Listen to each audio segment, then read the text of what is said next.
لیکن ایک سینیریو انہوں نے سامنے رکھا. آپ فرض کیجئے پاکستان تحریک انصاف کے 350 MNAs, MPAs اور سینیٹرز یہ جا کر بیٹھ جاتے ہیں اسلام آباد ہائی کورٹ میں عمران خان کا کیس لگاؤ. ملاقات کیوں نہیں ہو رہی؟ تو کیا ان کو گھسیٹ کے باہر نکالیں گے؟ جب گھسیٹ کے باہر نکالیں گے ساری دنیا دیکھے گی یہ ایم پی ہے، یہ ایم این اے، یہ سینیٹر ہے، مار پڑ رہی ہے، یہ وزیر ہے، یہ سابق وزیر ہے، ان کو مار پڑ رہی ہے، انہیں گھسیٹ کے نکال رہے ہیں. اس کے اوپر مقدمہ کون سا ہو سکتا ہے؟ یہ وہاں کو دہشت گردی تو کرنے جا نہیں رہے، ہتھیار لے کے تو جا نہیں رہے. اراکین اسمبلی ان کا استحقاق ہے، وہ جا کے وہاں بیٹھ سکتے ہیں. وہ چلے جائیں عدالت میں جا کر کہیں جناب کہ ہمیں انصاف نہیں مل رہا، ہمارے لیڈر سے ملاقات ہی نہیں ہونے دی جا رہی، ملاقات کروائیں. 300-350 بندہ پوری دنیا کا میڈیا آ جائے گا، انٹرنیشنل میڈیا آ جائے گا.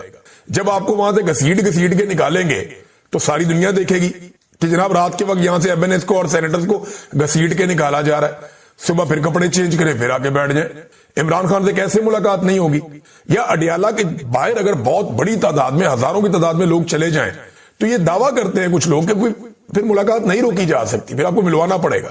لیکن یہاں پہ ویسی کوشش نہیں ہوتی. صدیق جان نے بات ٹھیک کی ہے، وہ بات غلط نہیں ہے. پاکستان تحریک انصاف کے لوگ یہ بات کافی عرصے سے آہستہ آہستہ کر بھی رہے ہیں، لیکن ایسا لگتا ہے کہ سسٹم کا حصہ بن گئے ہیں وہ لوگ جو عمران خان صاحب کا نام استعمال کر کے کوئی ایم این اے بن گیا، کوئی ایم پی اے بن گیا، کوئی سینیٹر بن گیا، کوئی وزیر بن گیا، کسی کو کوئی کمیٹی مل گئی، کسی کو قائمہ کمیٹی مل گئی، کوئی کہیں پہ بیٹھ گیا تو سب کی موج لگی ہوئی ہے. یہ بہت عجیب بات ہے کہ جس آدمی کا نام لے کر آپ کو ووٹ پڑا، جس کے نام پہ آپ نے اگلا الیکشن بھی لڑنا ہے، اس کی ملاقاتیں بند ہیں، 2.5 مہینے ہو گئے اور آپ نے کچھ بھی نہیں کیا، آپ بالکل ریلیکس ہیں. تو اس سے تو کوئی فرق نہیں پڑے گا. سب کو اکٹھے ہو کر کام کرنا پڑے گا، ورنہ پھر یہ فارغ ہے. پھر یہ جیسے چل رہا ہے ویسے ہی چلتا رہے گا. ججز کی بھی موجیں ہیں، وکلا کی بھی موجیں ہیں، سب کی موجیں ہیں. صدیق جان کا ویلاگ آپ لوگ غور سے سنیے گا ضرور، آپ کو سمجھ آئے گی کہ اس نے غلط بات نہیں کی ہے. بے شک خیبر پختونخوا کا نیا وزیر اعلیٰ اپنے چند ساتھیوں کے ساتھ مل کر زور لگا رہا ہے، لیکن یہ چند لوگ ہیں. پاکستان تحریک انصاف کے بہت سارے لوگ اپنے اپنے علاقوں میں کوشش کرتے ہیں، لیکن عمران خان کی ملاقات، کیونکہ ان کو عمران خان صاحب نے تو بتانا ہے کیا کہ کرنا کیا ہے، اور یہ خالصتاً سیاسی معاملہ ہے، احتجاج کرنے سے حل ہو جائے گا. سیاسی معاملے کو آپ احتجاج سے حل کرتے ہیں. یہ قانونی معاملہ نہیں ہے جو آپ نے جا کے قانونی جنگ لڑنی ہے. یہ کوئی ایسا انتظامی معاملہ نہیں ہے کہ آپ نے جا کے انتظامیہ سے ایک درخواست لکھ کے دے دینی ہے. نہیں، یہ ایک سیاسی معاملہ ہے. رانا ثناء اللہ کا سٹیٹمنٹ اس کی گواہی دے رہا ہے. رانا ثناء اللہ صاحب نے ایک ٹی وی چینل پہ الینا آئندہ عمران خان صاحب کی کوئی ملاقات نہیں کروائی جائے گی اور اگلی ملاقات لگ بھگ 15 دنوں کے بعد ہوگی. دیکھیں ان کو کس نے بتایا؟ کیا یہ عدالت ہے؟ کیا یہ جج ہیں؟ کیا یہ سپرنٹینڈنٹ ہے؟ وہ ایک ان کا بیٹھا ہوا تھا بندہ حسن، وہ یو کے ایک نیوز چینل کو انٹرویو دے رہا تھا، وہ عجیب و غریب باتیں کر رہا تھا. وہ کہتے جی عمران خان کیونکہ طالبان کا دوست ہے اس لیے ہم اس کی ملاقاتیں نہیں کرواتے، وہ دہشت گردی کروا رہا ہے. کبھی کوئی سٹیٹمنٹ، کبھی کوئی سٹیٹمنٹ، میری تو سمجھ سے باہر ہے. یعنی کبھی یہ کہتے ہیں عمران خان یہودیوں کا ایجنٹ ہے، کبھی کہتے ہیں طالبان کا ایجنٹ ہے، کبھی یہ کہتے ہیں عمران خان کی ملاقات جو ہے وہ ہم نہیں کروا رہے، کبھی کہتے ہیں سپرنٹینڈنٹ آف جیل کی مرضی ہے وہ نہیں کروا رہا. وزیر اعظم ان کا کہتا ہے جناب پوچھ کے بتاؤں گا. تو جب آپ جھوٹ بول رہے ہو نا اور لگاتار جھوٹ بول رہے ہو، آپ کی ساری عمارت ہی جھوٹ پہ کھڑی ہوئی ہو، تو پھر آپ کے پاس کوئی بیانیہ نہیں ہوتا. لہذا اس وقت منہ بند کر کے بیٹھنا چاہیے.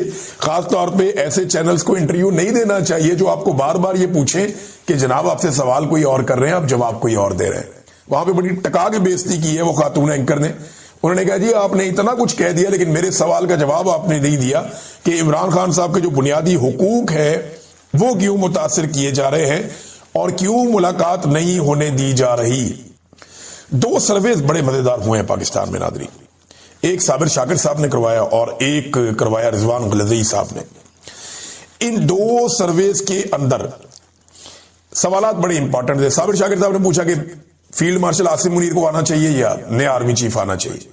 تو بہت لوگوں نے اس پہ ووٹ ڈالے اور میں حیران ہو گیا کہ 90% سے زیادہ لوگ یہ کہہ رہے ہیں کہ نیا آرمی چیف آنا چاہیے. عاصم منیر صاحب کے ساتھ وہ نہیں جانا چاہتے. اور رضوان غلزئی صاحب نے ایک سروے کروایا جو اس سے بھی زیادہ انٹرسٹنگ ہے. انہوں نے کہا جی کہ اس صورت میں کہ موجودہ حکومت کی اور اسٹیبلشمنٹ کی لڑائی ہو جائے، ملٹری اسٹیبلشمنٹ کی، تو آپ کس کے ساتھ کھڑے ہوں گے؟ تو آپ کو پھر حیرت ہوگی کہ زیادہ لوگ یہ کہہ رہے ہیں کہ وہ حکومت کے ساتھ کھڑے ہو جائیں گے. اسٹیبلشمنٹ کی ایسی ستیہ ناش منجی ٹھک گئی ہے کہ عوام یہ کہہ رہی ہے کہ جناب ہم کھڑے ہو جائیں گے جا کے حکومت کے ساتھ، ہم اسٹیبلشمنٹ کے ساتھ نہیں کھڑے ہوں گے. زیادہ لوگوں نے یہ اوپینین دی ہے. میں حیران ہو رہا تھا کہ اسٹیبلشمنٹ کی اتنی پتلی حالت ہو گئی ہے کہ لوگ جا کر جن کے اوپر چوروں اور ڈاکوؤں کے ٹیگ لگائے گئے ان کے ساتھ کہتے ہیں ہم کھڑے ہو جائیں گے لیکن اسٹیبلشمنٹ کے ساتھ ہم کھڑے نہیں ہوں گے. تو نواز شریف صاحب کے ساتھ یہ ایک موقع ان کے پاس موجود ہے. اگر وہ اس سے فائدہ اٹھانا چاہے، نہ اٹھائیں گے تو میاں صاحب دیکھیں گے کچھ عرصے کے بعد کہ ان کے ساتھ ہوگا کیا. کیونکہ میاں صاحب کو اب کبھی بھی کمفرٹیبل نہیں ہونے دیا جائے گا. جس قسم کا کام انہوں نے دکھا دیا، اور اب وہ بیچارے سارے یقین دلاتے پھرتے ہیں کہ نہیں نہیں میاں صاحب کا یہ مطلب نہیں تھا، میاں صاحب کا وہ مطلب نہیں تھا. نہ تو روٹی کو چوچی ہم کہتے ہیں، نہ پاکستانی عوام کہتی ہے. اور پاکستان کی اسٹیبلشمنٹ تو بہت ہی سیانی ہے، وہ تو بالکل ہی روٹی کو چوچی نہیں کہتے. فیصل واڈا نے جو دھمکی لگائی تھی اس کا جواب بھی آ گیا. جواب جناب اس کا دیا ہے پاکستان تحریک انصاف نے، بڑا ٹکا کر. نام تو نہیں دیا لیکن بڑے سخت الفاظ انہوں نے بولے. تحریک انصاف نے کہا جی پاکستان کی عوام نے بے نامی جائیدادیں سنی ہیں، بے نامی بینک اکاؤنٹ سنے ہیں، بے نامی لین دین بھی بہت دیکھے ہیں، مگر ملک کے سیاسی کباڑ خانے سے پچھلے کچھ برس سے ایک نیا تماشا بھی نکلا ہے. ایک بے نامی سینیٹر، یہ وہی شخص ہے جو ہر وقت پھٹے ہوئے مائک کی طرح مسلسل شور مچاتا ہے اور جس کی پوری سیاست صرف غیر مہذب زبان، دھمکیوں اور بازاری جملوں پر کھڑی ہے. اس بے نامی سینیٹر نے جو رقیق، گھٹیا اور لچڑ زبان استعمال کی ہے وہ اس کے اپنے ذہنی معیار اور غیر سیاسی ہونے کا منہ بولتا ثبوت ہے. کل تک یہی شخص عمران خان کے قدموں میں بیٹھ کر ان کو اپنا والد جیسا قرار دیتا تھا، بالکل دیتا تھا، سیاسی سایہ تلاش کرتا تھا، اور آج اپنی سیاسی یتیمی چھپانے کے لیے اسی عمران خان اور ان کی فیملی پر حملہ آور ہے. لیکن یہ بہت ساری چیزیں اور بہت کچھ لکھا ہوا ہے کہ عمران خان صاحب بڑے ڈٹے ہوئے ہیں، لیکن ایسے شخص کے بارے میں یا اس کی جانب سے ایسی کی تیسی کہنا کسی سیاسی جماعت یا خاندان کے خلاف نہیں بلکہ براہ راست عدالت عالیہ کے حکم کی توہین ہے. پہلے بھی یہی بے نامی کباڑی سینیٹر سپریم کورٹ میں ہاتھ جوڑ کر معافی مانگ چکا ہے. اچھا یہ فیصل واڈا صاحب کو ہی جواب ہے، بظاہر تو ایسا لگ رہا ہے، لیکن فیصل واڈا صاحب نے جو زبان استعمال کی نا وہ واقعی بہت گھٹیا ہے. اور ان لوگوں کے بارے میں جن کی وجہ سے فیصل واڈا کی سیاست شروع ہوئی، آج فیصل واڈا کو کون جانتا ہے؟ صرف یہی جانتے ہیں نا کہ عمران خان صاحب کے ساتھ ہوتا تھا، ورنہ تو اس کی اپنی پہچان کوئی نہیں تھی. فوج بھی انہیں کبھی کسی عہدے پہ نہ بٹھاتی، کبھی سینیٹر نہ بناتی اگر یہ عمران خان کے ساتھ ماضی میں نہ چلے ہوتے.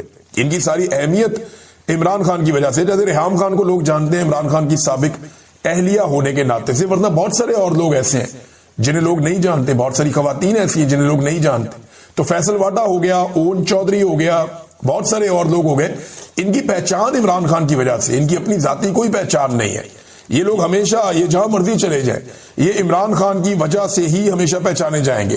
اور عمران خان کے بارے میں ڈپلومیٹ میگزین ہے امریکہ کا، اس نے ایک بڑا زبردست آرٹیکل لکھا ہے.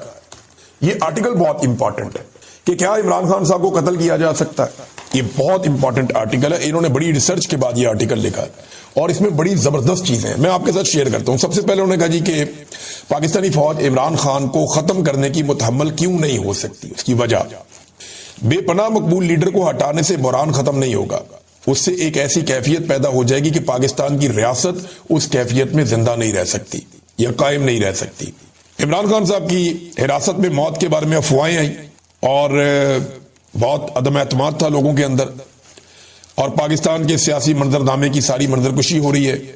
حکام نے دعوے کیے کہ جناب ایسا کچھ نہیں ہوا، لیکن یہ افواہیں بہت تیزی سے پھیلتی ہیں. عاصم منیر صاحب یہ سمجھتے ہیں کہ عمران خان کو ختم کرنا ایک بڑی تباہ کن غلطی ہوگی جسے اسٹیبلشمنٹ کسی صورت برداشت نہیں کر سکتی. عاصم منیر نے اپنے کریئر میں خود اپنے سے پہلے والے جو ڈکٹیٹرز تھے، اپنے پیشرو جو تھے، ان کی جارحانہ پالیسیوں کے نتائج دیکھے ہیں.